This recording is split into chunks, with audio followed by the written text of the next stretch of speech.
नमस्ते सबैजनालाई। मेरो नाम आराधना झा हो। स्वागत छ यहाँहरूलाई पिएससी स्कुलमा। हजुरहरू धेरैले कमेन्ट गर्नुभएको थियो, म्याम तपाईँ कति घन्टा पढेर नाम निकाल्नुभयो।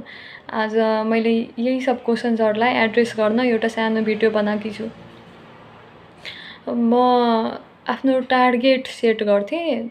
जस्तै अब आज सुत्नुभन्दा अगाडि लेखेर राख्थेँ भोलि मलाई कुन कुन च्याप्टर्सहरू रिभाइज गर्नु छ, कुन कुन प्र्याक्टिस गर्नु छ, फर्स्ट पेपरतिरको, सेकेन्ड पेपरतिरको, थर्ड पेपरतिरको। यसरी नै अब भोलि उठेर मलाई अब त्यो कति घन्टामा कम्प्लिट हुन्छ, 4 घन्टामा गर्न सक्छु कि 5 घन्टा 6 घन्टा जति लागोस् म आफ्नो टार्गेट चाहिँ कम्प्लिट गर्थेँ। जस्तै अब तपाईँहरूको फर्स्ट पेपर विक छ कि सेकेन्ड पेपर, थर्ड पेपर आफै इभ्यालुएट गर्न सकिन्छ। फर्स्ट पेपरको लागि मक टेस्टहरू दिनुहोला, अनि आफ्नो मार्क्स 45 क्रस भइरहेछ कि छैन, अनि 50 क्रस भइरहेछ कि छैन, अनि यसरी नै अलिक हामीलाई थाहा हुन्छ नि त हाम्रो कति मार्क्स आइरहेछ, अनि हामीलाई रिभाइजको आवश्यकता छ कि अझै क्लास लिनुपर्ने कि मानौँ अब सेकेन्ड र थर्ड पेपरको। अनि हामी सेट प्र्याक्टिस गर्छौँ र 1-2जना यस्तो लोकसेवा पढ्दै गरेका साथीहरू बनाउने जसले हाम्रो पढाइप्रति अलिक सिरियसली हेल्प गर्छन् र उनलाई एन्सर्स पढ्न लगाउने, हाम्रो कपी जुन लिखितको पेपर हुन्छ त्यो इभ्यालुएट गर्न लगाउने। अनि इभ्यालुएट गर्दा मेरो 40 आइरहेछ कि 50 आइरहेछ, त्यो रेन्जमा पुगिरहेछ मार्क्स कि छैन, पासिङ रेसियो पनि छ कि छैन, त्यो चाहिँ आफै साथीहरूसँग मिलेर क्यालकुलेट गर्ने। र मानौँ अब मैले 17वटा क्वेसन गर्नुपर्ने छ 2.5 घन्टामा, म चाहिँ 10वटा क्वेसन गर्न सकिरहेछु कि 15वटा क्वेसन गर्न सकिरहेछु, त्यो चाहिँ आफै घरमै बसेर त्यो टाइम फ्रेमभित्र सल्भ गर्नुहुन्छ भने थाहा हुन्छ। अनि त्यसपछि अब रिभाइजको जरुरी छ कि क्लास चाहियो, त्यही अनुसारले थाहा हुन्छ। हजुरहरू पनि यस्तै गर्न सक्नुहुन्छ। सबभन्दा महत्त्वपूर्ण कुरा भनेको रिभिजन र कन्सिस्टेन्सी हो। केही कुरा छोडेर हुन्न, त्यो पछाडि लाग्नु नै पर्छ। र अब पढाइ पनि त्यस्तै कुरा हो, 1 दिन पढेर हुँदैन, 2 दिन पढेर हुँदैन। म पनि 1.5 वर्ष कन्टिन्यू पढेको, त्यसपछि नाम आउन थाल्यो। अनि यसरी नै सबैलाई पढ्नु नै पर्छ, हजुरहरू पनि मेहनत गर्नुहोला।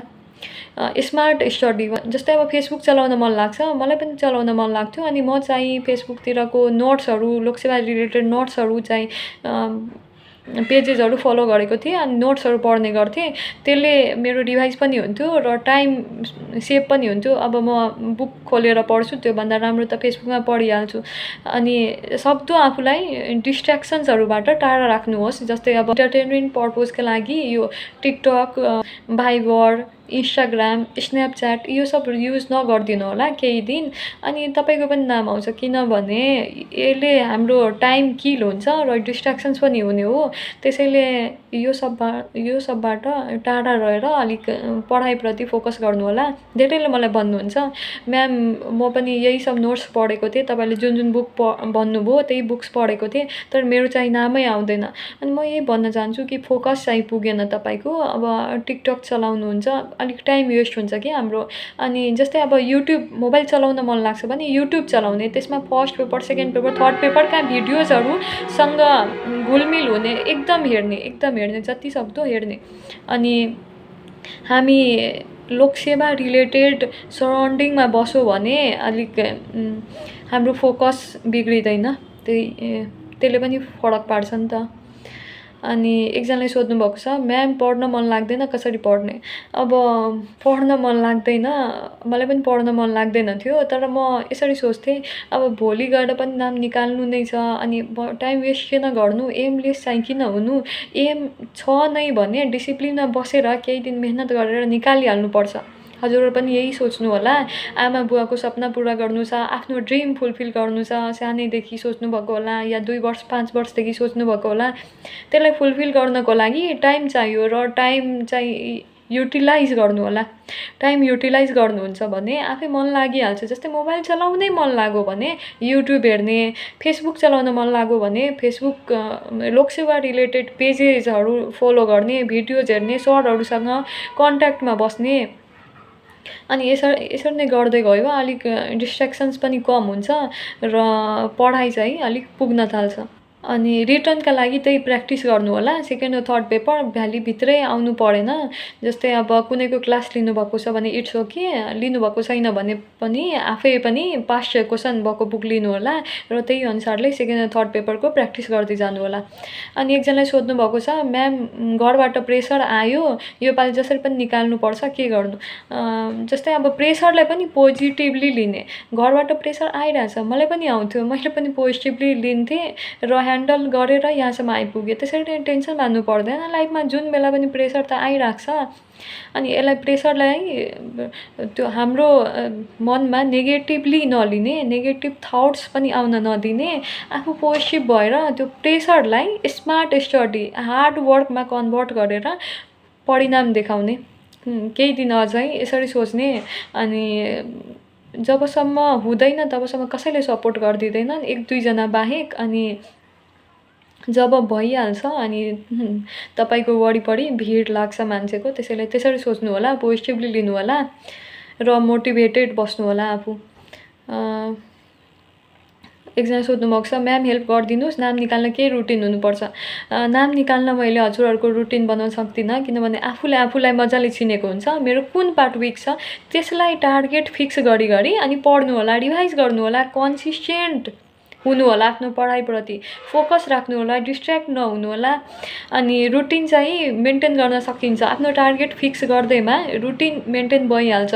तपाईँले जुन बेला पढ्न मन लाग्छ त्यही बेला पढ्नु होला, तर मजाले रिभाइज गर्नु होला, पढ्नु होला, रिटर्न प्र्याक्टिस गर्नु होला। लाइब्रेरी जान मन लाग्छ भने उहीँ जानु होला। अनि यसरी गर्न सकिन्छ। जस्तै अब प्रेसर चाहिँ म्यारिड हुनुहुन्छ भने कस्तो खालको प्रेसर आउँछ भने यसपालि गर्न सकेन भने छोडिदिनु, बाबुलाई हेर्नु, त्यस्तो प्रेसर आउन सक्छ। अनि अनम्यारिड हुनुहुन्छ भने बिहे गरिदिने प्रेसर आउन सक्छ। त्यसलाई पनि पोजिटिभली लिने। ठिक छ, मलाई अब 1 वर्षभित्र नाम निकालिहाल्नुपर्छ, नभए त मेरो बिहे हुन्छ। अलिक आफू पनि डराउन नखोज्ने, अलिक डर मान्ने। ठिक छ, मलाई गर्नु नै छ अनि म गरिहाल्छु, अलिक छिटै भए पनि गर्छु, यसरी सोच्नु होला। अनि revision is the most important. Revise गर्दै जानु होला। टाइम टेबल फलो नभए पनि जुन बेला पढ्न मन लाग्छ त्यो बेला पढिहाल्ने। अनि एउटा बेस चाहिएको हुन्छ। जस्तै अब मैले बागमतीमा कसरी नाम निकालेँ भने 30-35 दिन मात्र पढेँ। फर्स्ट पेपरको रिजल्ट आएदेखि मसँग 30-35 दिन 40 दिन जति मात्र बाँकी थियो। अनि त्यसरी मैले एम्बिसन गुरुको क्लास लगेँ अनि त्यहाँबाट पढ्दै गएँ र मेरो यति दिनमा अब सरप्राइज नहुनु होला कि यति दिनमा नाम निकालिहाल्यो भनेर। अनि मैले झुट पनि बोलेको होइन, किनभने म अलरेडी सङ्घको नासुको लागि पढ्थेँ। 1.5 वर्ष जति मैले 1 वर्ष जति मैले पढिसकेको थिएँ त्योभन्दा अगाडि। र अलिक मेरो पढाइ चाहिँ पुगेको थियो। म प्र्याक्टिस पनि गरेको थिएँ मजाले। अनि फर्स्ट पेपर त मेरो राम्रै थियो सुरुदेखि नै। अनि थोरै पढ्नु पर्थ्यो, मलाई रिभाइज गर्नु पर्थ्यो। यसरी चाहिँ लिखिततिर अब इम्प्रुभ भइहालेपछि नियम कानुनहरू थियो एक्स्ट्रा, त्यो चाहिँ मैले एम्बिसन गुरुबाट नै पढेँ, नोट्सहरू रिभाइज गर्थेँ र आफ्नो एन्सर्सहरू इम्प्रुभ गर्नेतिर लागेँ त्यति दिनमा। अनि हजुरहरूको पनि जब बेस पुग्छ नि, एउटा पढाइको लेभल अलिक पुगिहाल्छ अनि नाम आउँछ। आफूमा विश्वास राख्ने हो, अरूलाई विश्वास गरिदिँदैन, आफै विश्वास गर्नुपर्छ आफ्नो माथि। मेरो नाम आउँछ, म एक दिन गर्छु, चेन्ज हुन्छ र त्यो चेन्ज मबाट हुन्छ। त्यसरी अलिक मोटिभेटेड बस्नु होला। लोकसेवा पढ्दै गरेका साथीहरू बनाउनु होला। अनि आफ्नो टाइम किल नगर्नु होला, एमलेस चाहिँ नहुनु होला। अनि यसको लागि टाइम टेबलै हुनुपर्छ भन्ने जरुरी छैन। आफ्नो टार्गेट चाहिँ कम्प्लिट गर्नु। जुन पार्ट विक छ त्यसलाई रिभाइज गर्दै जानु होला। अनि जति छिटो सक्दो निकालेको राम्रो, किनभने जस्तै अब day by day Lok Sewa tough हुँदैछ, एक्जाम प्याटर्न पनि चेन्ज हुँदैछ। कुन बेला 40 कुन बेला 45 मार्क्स राखिदिन्छन् पास हुने। त्यसरी नै जति छिटो सक्दो निकालेको राम्रो। अनि यही सोचेर अलिक आफू पनि डिसिप्लिन भएर पढ्नु होला। मैले अलरेडी सूत्र सेयर गरिसकेँ। HPPT, hard work, patience, practice and time management. यसरी नै आफ्नो टाइम म्यानेज गर्नु होला। फर्स्ट, सेकेन्ड, थर्ड उत्तिकै प्रायोरिटीमा राख्नु होला र रिभाइज गर्दै जानु होला। हजुरहरूको पनि नाम आउँछ, टेन्सन नमान्नु होला। र यस्तै अन्य केही जिज्ञासा भए PSC स्कुलमा कमेन्ट गरिदिनु होला। जाँदै PSC स्कुललाई लाइक, सब्सक्राइब र फलो गर्दै जानु होला। धन्यवाद।